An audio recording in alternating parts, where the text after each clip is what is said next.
fue y sigue siendo un héroe de las virtudes cristianas.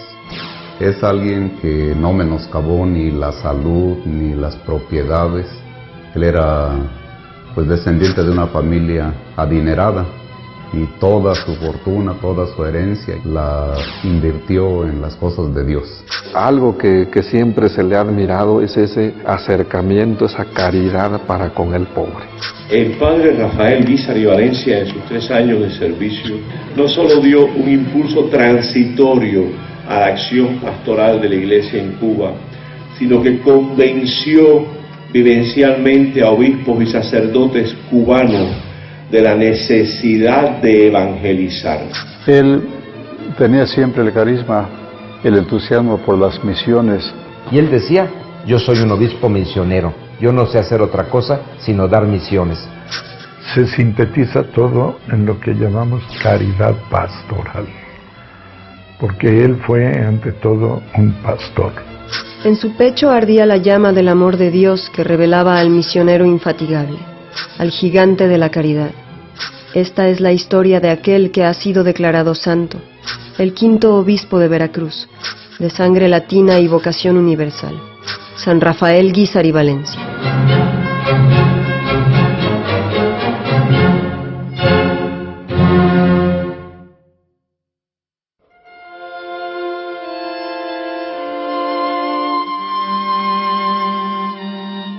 Él, de origen michoacano, nació en Cotija el 26 de abril de 1878, de una familia acaudalada, que en nuestro tiempo podría ser considerada como multimillonaria. Aprendió de sus padres a vivir la fe católica recibida de los apóstoles, porque él personalmente ayudaba a su madre a atender un leprosario que habían fundado en su tierra natal, con todas las inconveniencias del tiempo, y a partir de entonces la gracia de Dios empezó a verse reflejada a través de su vida y de su obra. En el interior del corazón de Rafael surgió la pregunta: ¿qué dificultad tengo yo para ser sacerdote? Ninguna. Soy libre para servir a Dios.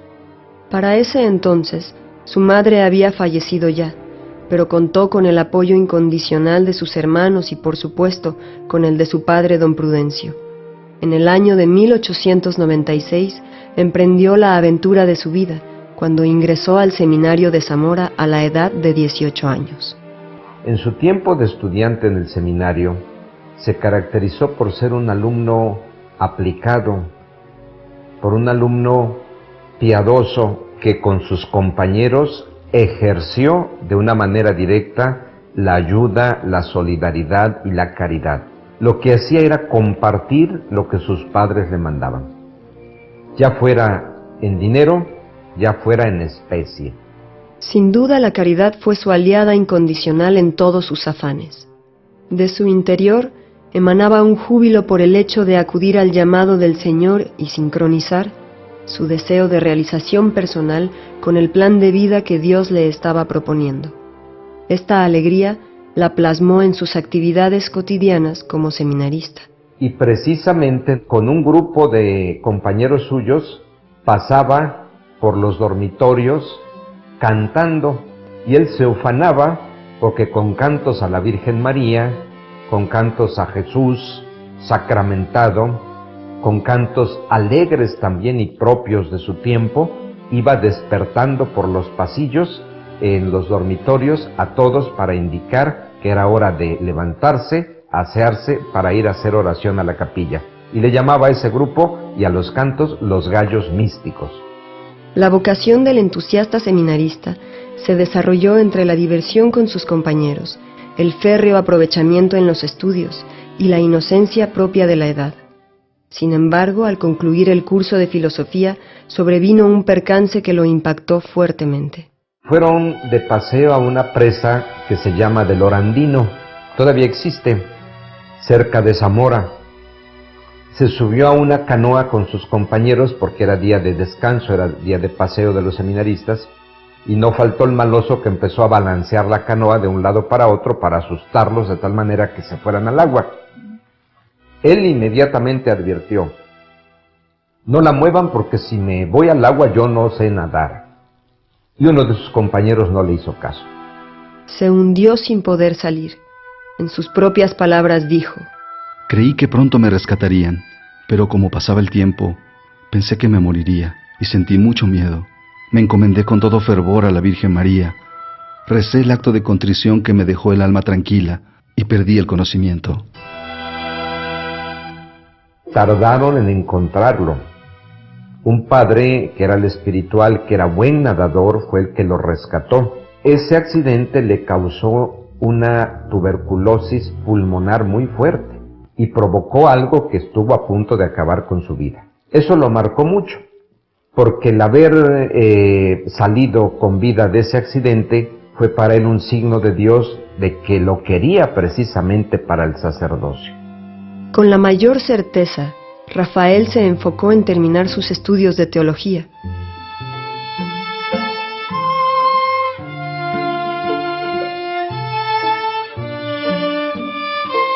Como el polen transportado por el aire, llegó el día esperado. La iglesia de San Francisco, en Zamora, Michoacán, fue testigo del maravilloso momento cuando se ordenó sacerdote para siempre. En el año de 1901, y para él, dicho por él mismo, fue el día más grande de su vida, porque había llegado a culminar sus aspiraciones, no solo como un joven entusiasta que estudia algo para titularse, sino para consagrarse en el servicio a Dios a través de los demás.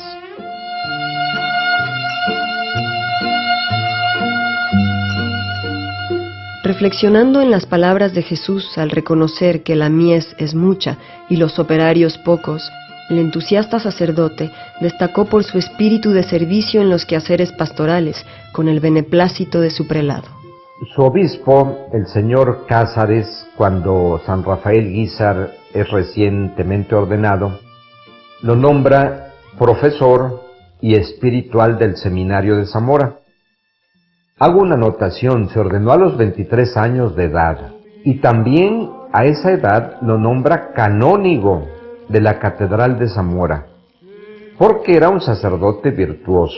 Pero el mismo obispo de Zamora, el señor Cázares, lo empieza a llevar consigo en las visitas pastorales, y ahí el joven sacerdote Rafael Guízar empieza a aprender de su obispo lo que él llamaría más tarde el arte de misionar, lo que después consagró el Concilio Vaticano II en la Apostólica Nactuositatem, porque empezó a involucrar a los seminaristas y a los laicos de su tiempo, cosa que no era usual, en las misiones.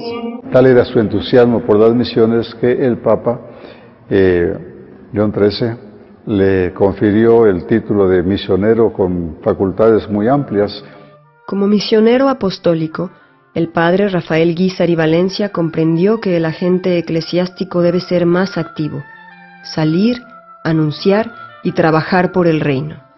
Encaminar como buen pastor a todas las ovejas al encuentro salvífico con Dios.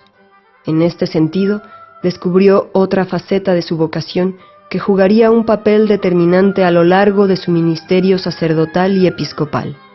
Sus primeros años como clérigo transcurrieron entre los deberes como maestro del seminario, las actividades canónigas en la Catedral de Zamora y acompañando a su obispo en las visitas pastorales, hasta que una penosa prueba se presentó en su camino. San Rafael Guízar, estando muy cercano a su obispo, el señor Cázares, las envidias inmediatamente empezaron a rondar su vida y desgraciadamente dentro de sus mismos compañeros sacerdotes. Hubo una calumnia que lo hicieron ser como responsables de un ataque al obispo, una cosa así, desconocimiento de él, y el obispo sin mayor cuidado lo suspendió. Lo suspendió a divins. Ahora, hay una anotación que debo hacer. Cuando el señor Cázares hizo esto de una manera un tanto arbitraria, bueno, el señor Cázares había sufrido un accidente y había quedado un poco mal de sus facultades. Y la suspensión a divinis es la máxima pena que un obispo le puede poner a un sacerdote, porque lo inhabilita, le prohíbe celebrar cualquier sacramento, todo, excepto la absolución en peligro de muerte. Lo saca del seminario y estuvo confinado a vivir en su casa, a asistir a misa de 7 todas las mañanas a la Catedral de Zamora para recibir la comunión como cualquier fiel, revestido con cota y estola como canónigo, y esa suspensión la aguantó aunque él sabía que era injusta.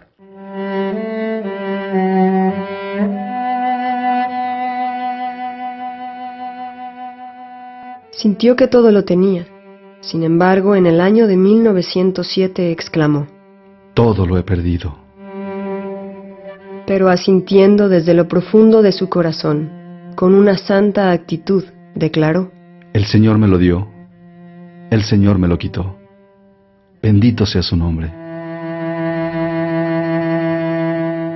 Hubo obispos que trataron de ayudarlo, invitándolo a que se pasaran a otras diócesis, un grupo de abogados que quisieron hacer un proceso para demostrar su inocencia, y también el mismo pueblo decía, es que es injusto lo que le está pasando al padre Rafael Guízar, porque lo conocían, y de pronto el que estuviera confinado a vivir en su casa fuera del seminario, a que no ejerciera su ministerio sacerdotal, pues hasta causó escándalo. Y él solamente exclamó lo siguiente: yo nunca quiero ocasionarle a mi obispo, el señor Cázares, ninguna pena, y menos una pena por mi culpa. Le pido a Dios que guarde mis labios como a Job, para nunca hablar mal de mi obispo. El obispo Cázares murió el 31 de marzo de 1909, con la venia del delegado apostólico, el vicario capitular de la diócesis de Zamora. El padre Genaro Méndez del Río levantó la sentencia al ministro Rafael Guízar. Mientras tanto, en el país, un movimiento social de gran escala se estaba conformando. La Revolución Mexicana estalló como resultado de poderosas causas políticas y sociales. Las constantes violaciones al sufragio electoral que perpetuaron por 35 años al general Porfirio Díaz como dictador, y por otra, las vejaciones de las que era víctima el pobre campesino, viviendo por años despojado y explotado, sin escuela, sin medicina, sin tierra y sin voz para defenderse. El 20 de noviembre de 1910, Francisco I. Madero convocó a todos los ciudadanos a levantarse en armas mediante el Plan de San Luis.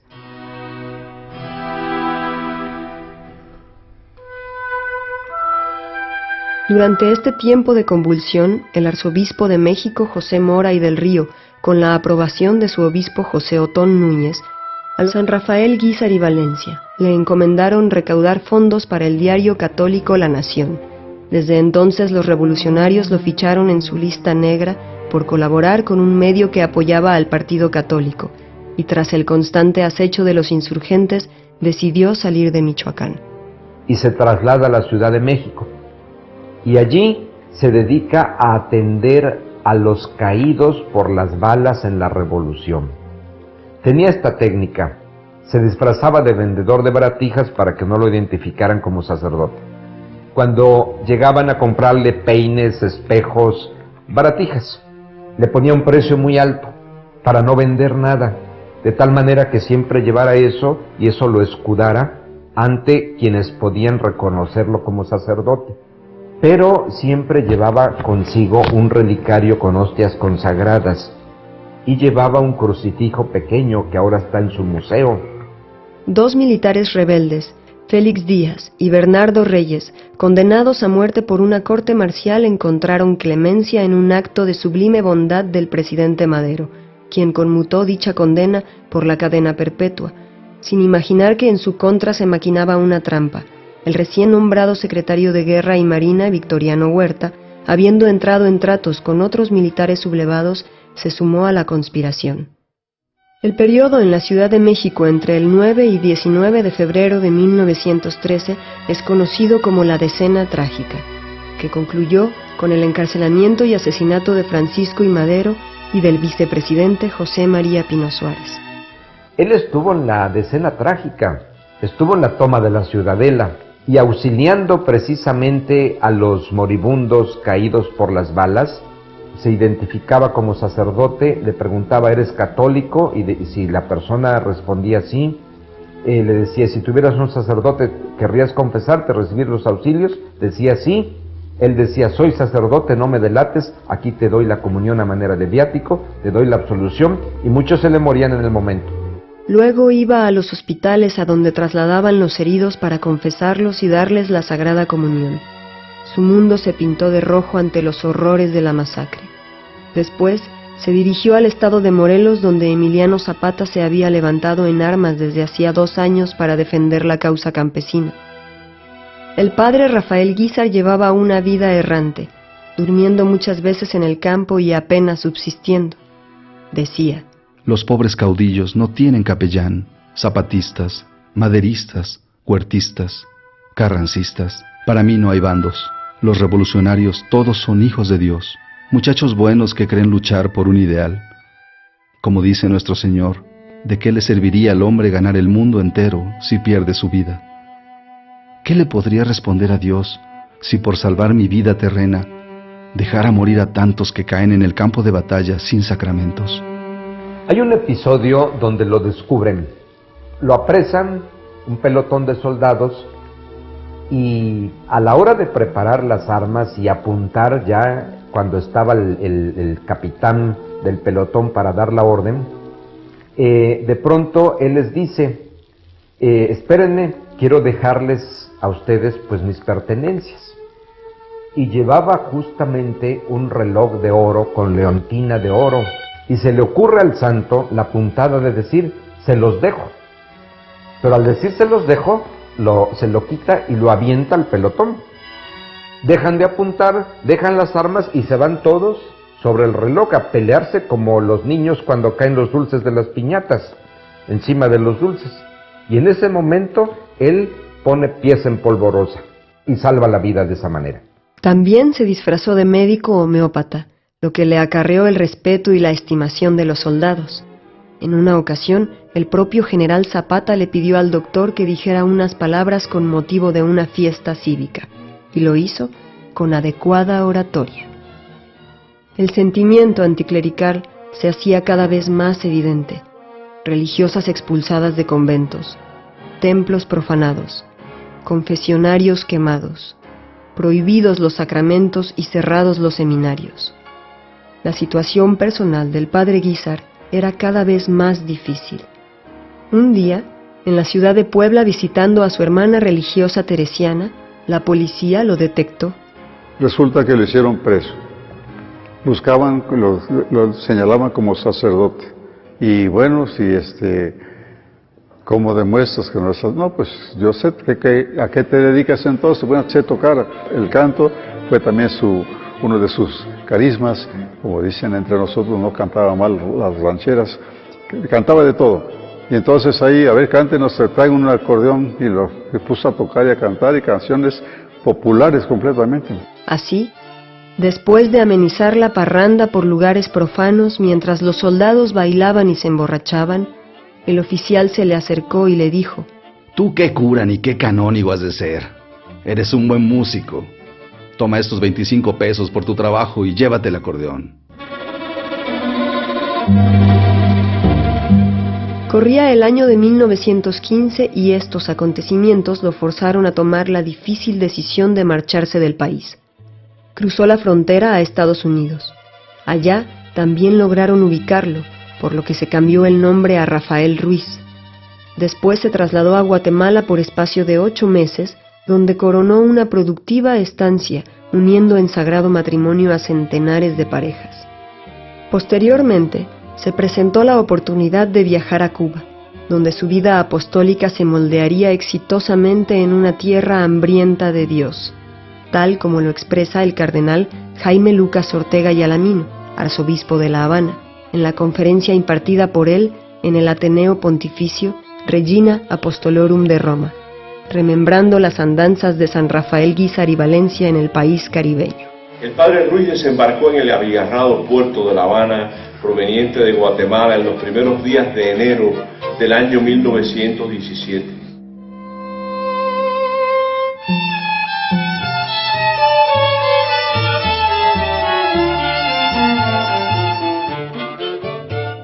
Su hermana religiosa teresiana, que estaba en Cuba, lo había invitado a venir a misionar a nuestro país, que tanto lo necesitaba. En el momento en que llega el padre Ruiz a Cuba, hacía solo 15 años, que Cuba había alcanzado su independencia después de 4 siglos de dominación colonial y de 4 años de la primera intervención norteamericana. Monseñor Pedro González Estrada era el primer obispo cubano de La Habana. A duras penas se había empezado a reponer el país de las 2 guerras de independencia. La isla había padecido más de 60 años de una casi total ausencia de evangelización. La práctica religiosa era bajísima. Los hombres no iban a la iglesia. El padre Ruiz, describiendo aquella situación, dice que los sacerdotes en La Habana se aburrían y se quejaban porque no tenían nada que hacer. Precisamente había que hacer lo que inmediatamente hizo el padre Ruiz al pisar suelo cubano. Después de ir a la curia diocesana, donde encontró al vicario general Monseñor Manuel Arteaga, que más tarde sería arzobispo y cardenal de La Habana, comenzó inmediatamente la misión. Y así lo describe el propio cardenal Manuel Arteaga Betancourt en sus escritos. Nada dije. 2 horas después entraba en mi despacho el mismo extraño personaje. Se había evadido de México, donde la persecución religiosa desencadenada a la caída de Porfirio Díaz en 1910 arreciaba cada día más. Sentado junto a mí me contaba estos episodios y a medida que me interesaba el relato, el fuego de sus grandes ojos azules, velados por una modestia angelical, me daban a comprender que aquel no era un hombre común. ¿Era loco o santo? Pronto vi que no era loco. Días después, él abrió una misión en la Catedral de La Habana. Yo le acompañaba. No me atrevo a proceder, me decía, sin buscar el auxilio en las oraciones. Yo quiero pedir oraciones y comuniones. Lo llevé a visitar congregaciones religiosas. Vengo a suplicar, decía la superiora de la casa, que la comunión de mañana sea por el fruto de la misión. En el púlpito inculcaba con vehemencia sentida la verdad enseñada. Clamaba, urgía, suplicaba. Fuera del púlpito oraba y se humillaba. Acompañado por el padre Ruiz me presenté en el Castillo del Príncipe una tarde de mayo de 1917. En un patio interior del castillo unos 1.200 presos estaban reunidos esperando. Una mesa de madera fuerte era la tribuna preparada. Subí a la mesa y a todo pulmón procuré hacer lo más elocuente posible un breve discurso de presentación del ilustre misionero mexicano. Había entre los presos gente ruda, pero también gente de letras y espíritus fuertes, profesionales de la incredulidad. Terminé y el padre Ruiz subió a la mesa.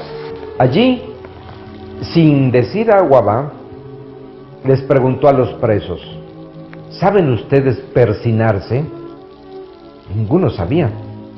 Entonces les dijo: a ver, yo les voy a enseñar. Vamos a hacer todos la señal de la cruz. Levanten su mano derecha. Se dobla el dedo índice y se pone encima el dedo pulgar. Y les voy a enseñar cómo se persina uno. Con esta frase: ¿cómo conviene dar principio a nuestras buenas obras? Conviene dar principio a nuestras buenas obras haciendo la señal de la cruz, de la frente al pecho, del hombro izquierdo al derecho, diciendo a la vez en el nombre del Padre, del Hijo y del Espíritu Santo. Y después de repetir varias veces todos, vi con sorpresa que la inmensa asamblea se persignaba.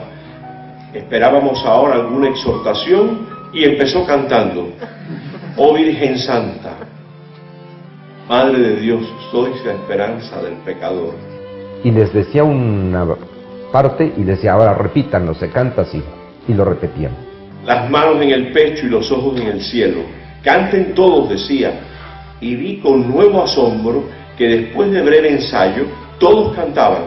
Ese fue el inicio de la misión, y el cardenal Arteaga pensó, el éxito de la misión está asegurado. Y aquí está el testimonio de Monseñor Enrique Pérez Serantes, entonces obispo de Camagüey y después arzobispo de Santiago de Cuba.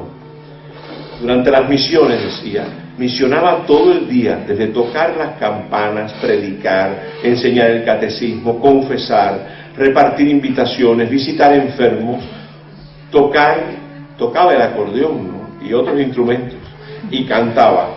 Él lo hacía todo, comía poquísimo y no dormía mucho, pero no eran las dotes de orador o catequista la corriente que electrizaba a las masas y las llevaba a donde quería. Era todo el conjunto del misionero de cuerpo entero, del hombre de Dios.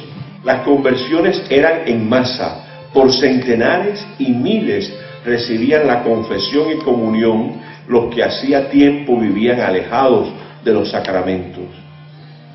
Y ese era el país, hasta aquí da el testimonio de él, ese era el país descrito por muchos como descreído, frío para la religión, y que el mismo Guízar y Valencia describe de este modo en sus memorias. Mis recuerdos de Cuba, 3 años enteros y felices. Cada vez que llegaba a misionar a un pueblo, a una ciudad, quedaban desiertas las salas de cine y los centros de diversión, con lo alegre y bailador que es el cubano. No recuerdo en qué lugar el dueño de un cine fue a rogarme que pospusiera un día el comienzo de la misión o sufriría una fuerte pérdida. Pobre hombre, condescendí con gusto. En Santiago de Cuba los empresarios de cine se preguntaban, ¿cuándo se marchará el misionero?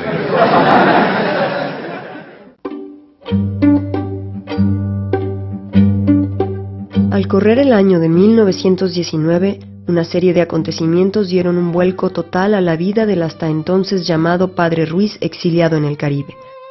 Un pueblo tan parecido como gemelo fraterno de la bella Cuba, la diócesis de Veracruz en México, estaba esperando por un sucesor a su sede episcopal. El cuarto obispo del estado costero, José Joaquín Arcadio Pagaza, había fallecido, y el delegado apostólico en las Antillas, Monseñor Tito Troqui, viajó a la isla con un comunicado papal dirigido al padre Rafael Guízar. La Santa Sede quería que fuera consagrado en La Habana. La situación de la Iglesia en México y su situación personal aconsejaban que llegara ya consagrado a su diócesis. Entonces acudió a la cita, le dijo, Excelencia, me llegó esto, pero esto sin duda que debe ser una equivocación. Le dijo, no, padre Guízar, no es una equivocación. Varios obispos de México dieron su nombre para que usted fuera candidato entre las ternas que se hacen a suceder al señor Pagaza en la diócesis de Veracruz, vacante por su muerte. Él dijo, yo no soy digno y no acepto eso. Esa fue la primera reacción. El delegado apostólico le dijo, mire padre Guízar, no me responda ahorita, váyase, tómese una semana y regrese y responda. Cuando tuvo que dar la respuesta a la semana, la respuesta fue la misma, no acepto. Pero sabiamente el delegado apostólico le dijo, padre Rafael, el desobedecer a la voz del Papa es desobedecer a la voz de Dios. Y ahí le dio un gancho al hígado. Porque para él desobedecer la voluntad de Dios, eso sí, nunca. Y en ese tenor fue como él aceptó ser el quinto obispo de Veracruz. Cuenta el padre Ruiz que un grupo de fieles mandó a hacer las vestiduras episcopales y compró el anillo. El obispo de Camagüey, Valentín Subizarreta, le regaló la cruz pectoral. Actualmente en su museo, aquí en Jalapa, tenemos un cáliz que le regalaron precisamente para su consagración episcopal, que se dio el 30 de noviembre de 1919, en el templo de San Felipe Neri. Así la describe el propio Monseñor Guízar. una valla de caballeros de Colón, el coro carmelitano, una muchedumbre ansiosa de presenciar la ceremonia, obreros y profesionistas, los negritos de los muelles, la alegría contagiosa por las calles, que van a ser obispo al misionero mexicano. Me consagró el delegado apostólico, sus asistentes fueron los obispos González Estrada y Zubizarreta. Seguí todas las ceremonias como fuera de mí, yo sucesor de los apóstoles, ungido por el Espíritu Santo para evangelizar a los pobres. La paz, una paz inefable, inundó mi corazón. Al día siguiente toma su maleta y se va a dar misión al pueblo de Bejucal. Así la describe: me estorbaba un poco la sotana morada, el roquete, el anillo, para acarrear tablas y cajones en que se sentaran los fieles a oír la predicación. Todavía tuve tiempo de predicar otra misión en Guanabacoa, serían las últimas en Cuba. Pero me da gusto una cosa: no tengo que andar buscando un obispo para que haga las confirmaciones en las misiones que yo hago, ahora yo mismo las hago. Era como su consuelo. El 1 de enero de 1920 me embarqué en el vapor americano Esperanza. Desde los muelles, como parvadas de gaviotas, los pañuelos y los racimos de manos que me despedían. Adiós Cuba, Nuestra Señora del Cobre, las palmeras, el mar, las piñas, el calor del trópico, las naranjas de oro, la alegría de la gente, la tierra pródiga, hirviente, marinera, igual que Veracruz, a 4 días por mar, pero ya viviendo, latiendo en mí como la herencia que me confió el Señor.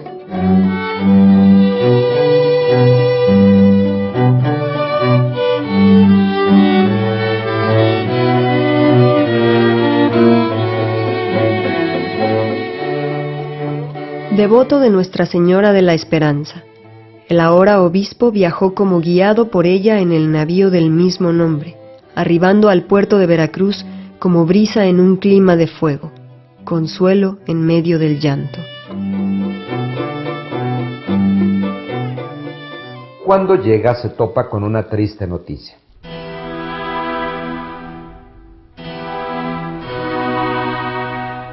El gran temblor que hay en rumbo aquí de Teocelo, Cozautlán y algunos pueblos de Puebla. No había registro en la zona de una devastación tan atroz. El sismo dejó miles de muertos y desaparecidos. Los pobres sufrieron con mayor rigor las fuerzas de la naturaleza al quedar incomunicados, sin sustento y en desesperanza. Entonces, al llegar a Veracruz, le hicieron una recepción en un salón. Él, lejos de festejar por su llegada a Veracruz, se dirigió a los comensales para decirles: tengo noticias de lo que ha sucedido en el centro del estado, y antes de irme para allá quiero hacer una colecta entre ustedes para los damnificados. Y como yo no tengo que dar, aquí está mi anillo episcopal. Y cuando llegó a Jalapa, porque se trasladó al otro día por ferrocarril a Jalapa, llegó aquí sin ceremonias protocolarias ni fiestas, le presentó la bula al cabildo, a los canónigos, y les dijo: ya soy el obispo de Veracruz, ustedes se quedan al frente de todo esto y yo me voy a auxiliar a los damnificados. Y se fue 2 años, marcando el inicio de su ministerio episcopal con una gran misión.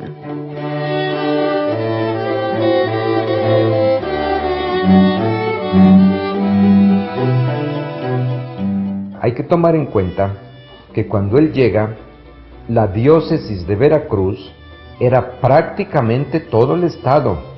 Bueno, para darse una idea de la extensión, pues el estado de Veracruz se equipara casi a la península itálica en extensión, y era una diócesis. No había carreteras, los caminos eran de herradura, la comunicación más rápida era por tren, a caballo, a pie, en barca, porque le tocaban también islas como Sierra.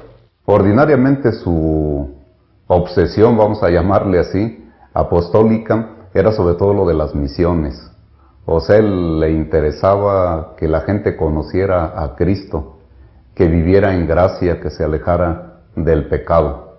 Creo que hacía realidad esa frase de San Pablo: ay de mí si no evangelizare. Su labor resultó incansable.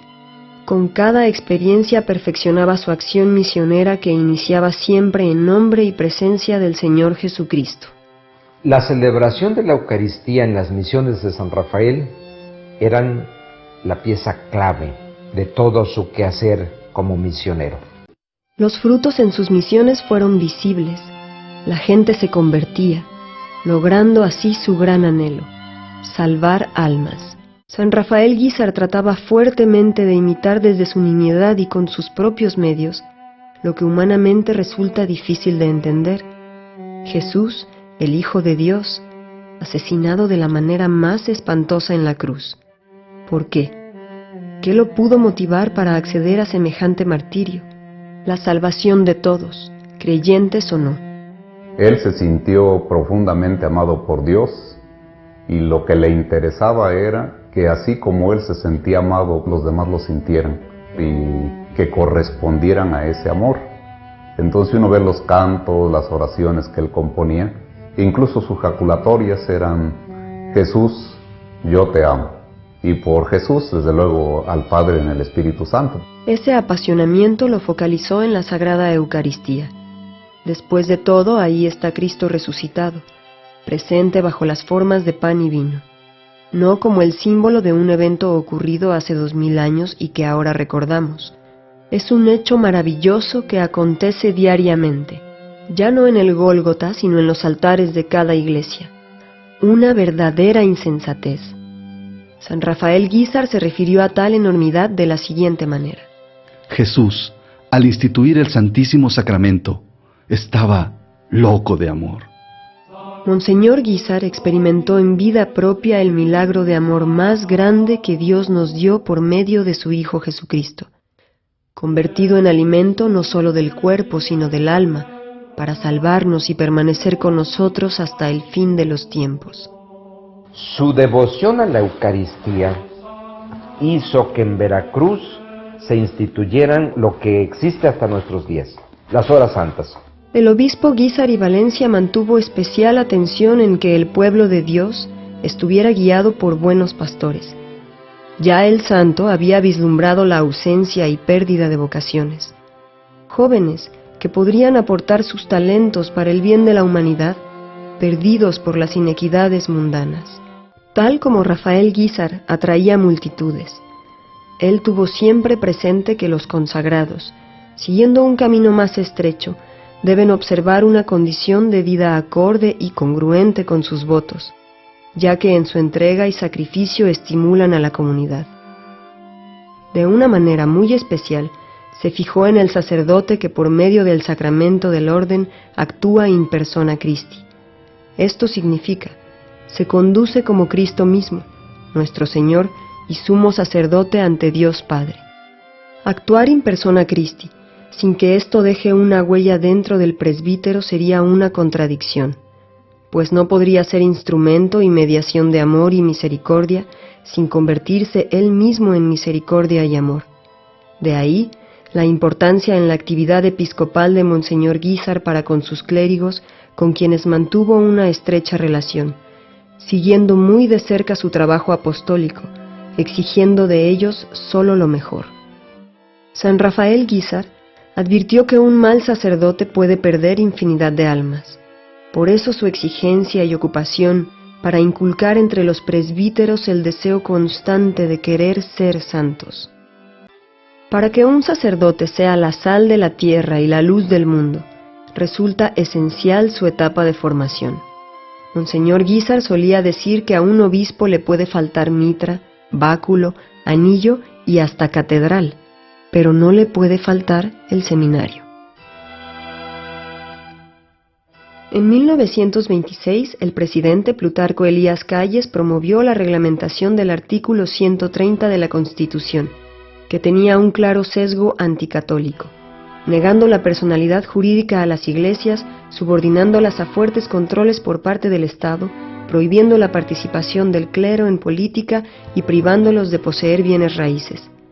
La Ley Calles, como se le conoció, radicalizó a los actores sociales del país y promovió un movimiento que reivindicaba los derechos de libertad de culto en México. La fractura afectaba desde la cúpula episcopal hasta los laicos con peligro de un cisma. Entre los obispos, la mayoría estaba a favor de un acuerdo con el gobierno. El Papa Pío XI levantó su voz paternal para defender a la nación perseguida y dolorosamente ordenó, por el bien de todos, la suspensión de cultos y cierre de los templos. El obispo veracruzano lloró como nunca, pero acató la disposición. Que cierren las puertas de la Catedral de Jalapa y de todas las parroquias y capillas. No hubo misa en los oratorios y las campanas enmudecieron. Sin embargo, el decreto papal también colmó de privilegios a los perseguidos. Todos los sacerdotes podían bautizar, confesar y asistir a matrimonios en cualquier lugar sin limitación alguna. Los fieles podían comulgar por su propia mano y llevar el viático a los enfermos. Cada día una herida. El cadáver del señor cura amaneció colgado de un árbol. Muchachos de 15 años apuñalados por el crimen de gritar «Viva Cristo Rey». Templos convertidos en cuarteles o establos. Imágenes usadas para tiro al blanco. Cálices para emborracharse. El canónigo que podía se disfrazaba de arriero y andando por los pueblos administraba los sacramentos. Otros saltaban las bardas de madrugada para decir la misa en casas particulares, una misa de 10 minutos reducida a los ritos esenciales. Mesas del comedor convertidas en altares de sacrificio. Los ánimos se caldearon, y en enero de 1927 empezó el acopio de armas. Las primeras guerrillas estuvieron compuestas por campesinos denominados cristeros, quienes creían pelear en legítima defensa contra una injusta tiranía. Los alzamientos comenzaron en Jalisco, Zacatecas, Guanajuato y Michoacán. Luego se sumó casi la totalidad del centro del país y la península de Yucatán. La rebelión se extendió como una mancha de fuego y sangre por el territorio nacional. Algunas estimaciones ubican el número de muertos en más de 250,000 almas.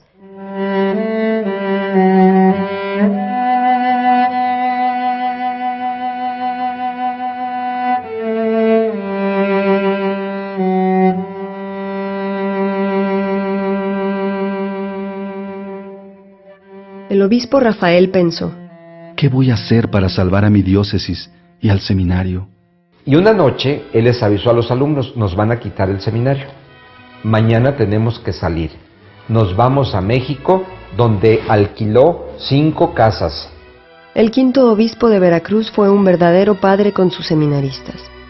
Buscó la manera de hacerlos pasar ratos agradables para amedrentar la zozobra causada por la persecución. La persecución religiosa en México tuvo como fin el exterminio sistemático de la Iglesia Católica. Los seminarios y casas de formación fueron los primeros en clausurarse. Fue el único seminario que estuvo abierto en México en tiempos de la persecución religiosa. Tenía alumnos de muchas diócesis para ayudar a otros obispos. No les cobraba a esos obispos ni un centavo. Y nunca le faltaba para su seminario. Él siempre confió en la providencia de Dios y enseñó a los fieles en Veracruz a tener un amor y una responsabilidad para el sostenimiento del seminario sin igual. San Rafael Guízar fue el prelado que más tiempo permaneció en territorio nacional ejerciendo su ministerio secretamente. A pesar de la difícil situación, se distinguió por ser un hombre de paz. Él amaba mucho a sus hermanos obispos y fue fiel y solidario con la jerarquía católica mexicana. Pero nunca estuvo de acuerdo, y en eso sí fue distinto en su pensar, en su sentir y actuar, a los obispos que sí se habían adherido a la guerra cristera. Él decía que la guerra fratricida nunca iba a ser la solución para lograr la libertad religiosa en México.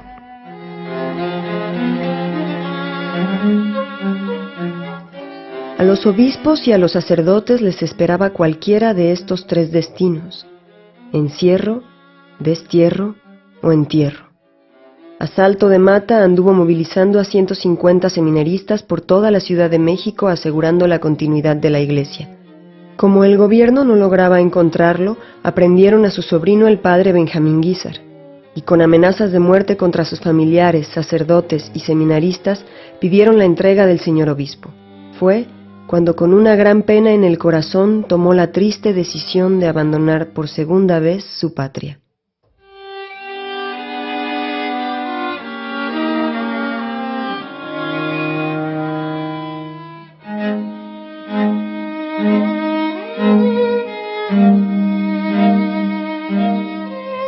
Cuando le tocó a él el destierro, se internó a los Estados Unidos por el sur y fue a dar misiones a Austin, en la parroquia de Guadalupe, y luego pasa a San Antonio, Texas. Tanto que allí, para auxiliar a unos pobres, recibido por los padres oblatos de María, vendió un anillo pastoral muy fino, que ahora está en el museo aquí en Jalapa. De allí se pasa nuevamente a Cuba, ya como obispo, en una segunda estancia en Cuba. Para 1928, a pesar de que la Revolución Mexicana había iniciado al grito de sufragio efectivo, no reelección, el expresidente Álvaro Obregón contendió como candidato virtualmente único en las elecciones presidenciales, pero fue asesinado en julio de ese mismo año en la Ciudad de México. Al llegar a la presidencia interina, Emilio Portes Gil comenzó una insufrible negociación que culminó con un acuerdo en 1929 en el que la Iglesia Católica se sometería a la ley sin que la Constitución sufriera alguna modificación. Dicen los analistas, un modus vivendi, en el que el Estado renunciaba a la aplicación de la ley y la Iglesia renunciaba a exigir sus derechos. Alentado por el nuevo curso que tomaron las relaciones entre la Iglesia y el gobierno, San Rafael Guízar se animó a retornar arribando de improviso al seminario el 19 de mayo de 1929. De igual forma, su amada diócesis siempre gozó de sus cuidados y prudente administración. Él gobernaba muchas veces desde las parroquias o desde las misiones la diócesis, y yo creo que eso fue algo que le favoreció mucho porque como también estuvo en tiempos de persecución, él de los 18 años que fue obispo de Veracruz, con sede en Jalapa, estuvo solamente 8 años, podemos decir aquí, y los otros 10 en la Ciudad de México y en las giras misioneras. La situación nacional de aparente calma no duró mucho tiempo, ya que varios gobernadores decidieron hacer uso de la autonomía otorgada por la Constitución a los estados y encabezaron leyes que mostraban todo su odio a Dios y a la Iglesia Católica. Uno de los perseguidores más abusivos y radicales fue Tomás Garrido Canaval, gobernador de Tabasco, quien decretó normas insensatas contra los ministros. En el caso de Veracruz, el vendaval de la persecución rugía con gran violencia. En una ocasión, el gobernador Adalberto Tejeda ordenó en el pueblo de Otatitlán, que cuenta con una de las maravillas de la cuenca del Papaloapan, el santuario del Cristo Negro de más de 400 años de antigüedad, que decapitaran al Cristo y lo quemaran. Por ser de madera de nacastle no se quemó. La gente del pueblo, horrorizada y llena de dolor, le talló otra cabeza. Años después, se recuperó la original que colocaron en una vitrina. En junio de 1931 se promulgó en Veracruz el decreto 197, conocido como Ley Tejeda, referente a la reducción de los ministros en todo el estado, limitando arbitrariamente el número de sacerdotes a 1 por cada 100,000 habitantes para terminar con lo que denominaban el fanatismo del pueblo. Como el estado contaba en ese entonces con 1.300.000 lugareños, solo podrían ejercer 13 sacerdotes. Agotadas todas las posibilidades jurídicas y de acuerdo con el delegado apostólico, Monseñor Guízar decretó, como protesta por las injustas leyes, el cese del culto en las iglesias. Vino entonces otro viacrucis para la diócesis de Veracruz. No obstante, para un hombre de semejante certidumbre como la del señor obispo, esto solo lo incitó a la creatividad. Oculto nuevamente, ideó formas para mantener viva la fe de los devotos veracruzanos. En ese tiempo, el señor Guízar logró implantar unos 300 o más centros de eucarísticos. Entonces la Eucaristía era venerada por todas, oculta también, y se administraban los sacramentos clandestinamente, en casas. La gente era piadosa, la gente el pueblo no estaba contra la iglesia, era el gobierno nada más. La clandestinidad se convirtió tristemente en un modo de supervivencia para la iglesia local. Un episodio funesto se marcó en la historia veracruzana cuando, en represalia por el atentado de un joven fanático perpetrado contra el gobernador Tejeda, el 25 de julio de 1931, el sacerdote Ángel Darío Acosta Zurita, de 23 años, cayó acribillado por balas asesinas en el puerto de Veracruz, cuando varios hombres vestidos con gabardinas militares le dispararon momentos después de haber bautizado a un niño. A raíz de esto, lo impensable ocurrió cuando el gobernador expidió una infame orden en contra de Monseñor Guízar. En cierta ocasión, Adalberto Tejeda, pues mandó que lo mataran. Él había ofrecido una recompensa por su cabeza. Y eso le llegó a él la noticia. Y con su chofer, él se vino, padre Benjamín, de México, a presentarse él personalmente ante el gobernador. Y le dijo: señor gobernador, usted ha dado una orden de que me maten y reciban una recompensa. Yo no quiero que ninguno de mis fieles se manche las manos con mi sangre. Si usted dio la orden, aquí estoy para que usted la ejecute. Personalmente, máteme, deme muerte. Y a cambio le pido la libertad de mi iglesia. En ese momento el gobernador, que tenía siempre la pistola sobre su escritorio porque era el estilo, dicen que como signo volteó la pistola hacia él y le dijo: retiro la orden. Se quitó el sombrero y le extendió la mano y se la estrechó y le dijo: lo odio como eclesiástico, pero lo admiro como hombre. Y entonces San Rafael Guízar le dio un abrazo. Y claro, esto solo un santo lo podía hacer. Le dijo: espero que usted se convierta y que un día usted y yo podamos darnos un abrazo en la patria eterna. Y quiero decir algo en este medio. El gobernador Tejeda murió convertido, porque ya en sus últimos momentos pidió un sacerdote que lo auxiliara. Y yo hablé con el sacerdote que lo auxilió. Y murió arrepentido, y recibió la comunión, y recibió la unción de enfermos, y pidió perdón de todo lo que había hecho.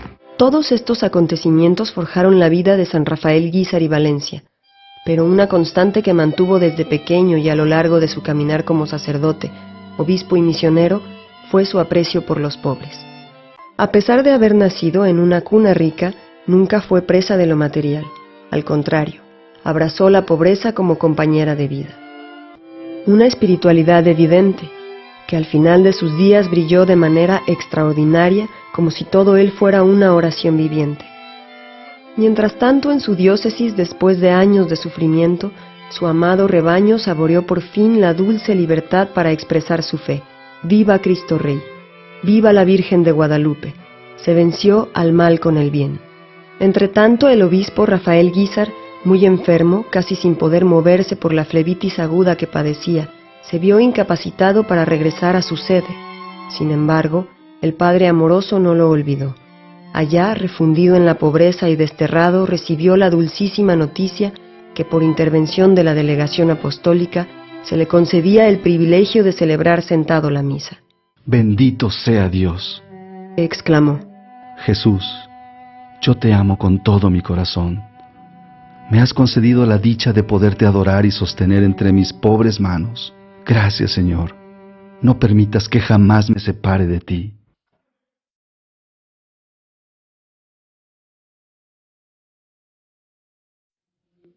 Bienaventurados los pobres de espíritu, porque de ellos es el reino de los cielos. Bienaventurados los mansos, porque ellos poseerán en herencia la tierra. Bienaventurados los que lloran, porque ellos serán consolados. Bienaventurados los que tienen hambre y sed de justicia, porque ellos serán saciados. Bienaventurados los misericordiosos, porque ellos alcanzarán misericordia. Bienaventurados los que buscan la paz, porque ellos serán llamados hijos de Dios. Bienaventurados los limpios de corazón, porque ellos verán a Dios. Bienaventurados seréis cuando por causa mía os insulten y digan toda clase de calumnias contra ustedes. Alégrense y regocíjense, porque su recompensa será grande en los cielos.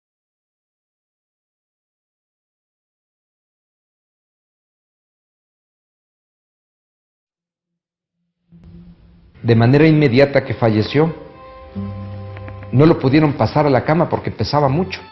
Pues ahí estuvo en el piso solamente envuelto con una sábana que fueron a pedir a unos vecinos porque ni había. Postrado en el piso quedó el cuerpo sin vida del santo obispo de Veracruz, con su rostro apacible, de una tranquila dulzura. El tránsito de su alma a la eternidad quedó marcado por su amorosa entrega para la gloria del reino. Ahí tirado, no solo fue un cadáver, sino la muestra de un jirón sangriento de la historia de México. Muere el 6 de junio de 1938. Lo llevan a la casa de su hermano Prudencio, donde va un médico y le inyecta 2 litros de formol. Hay que tener en cuenta que murió con una llaga varicosa en la pierna, siendo extremadamente obeso, diabético, con padecimientos cardíacos y circulatorios. Un cuerpo llamado a la descomposición, pero si a las pocas horas, vaya, no a las 24 horas, sino antes. Lo velan esa noche allí en la casa de su hermano, y el día 7, inmediatamente temprano, sale la caravana hacia Jalapa. Grande fue el dolor de Veracruz al despedir a su pastor que los guió en tiempos turbulentos y que los alimentó con enormes bienes espirituales que Dios colocó en sus manos. Tantas misiones, tantos niños catequizados, tantos matrimonios unidos, tantos hombres arrepentidos y tantos más convertidos. ¿Qué enseñanza nos deja la vida y obra del obispo Regordete de ojos azules en los albores del tercer milenio?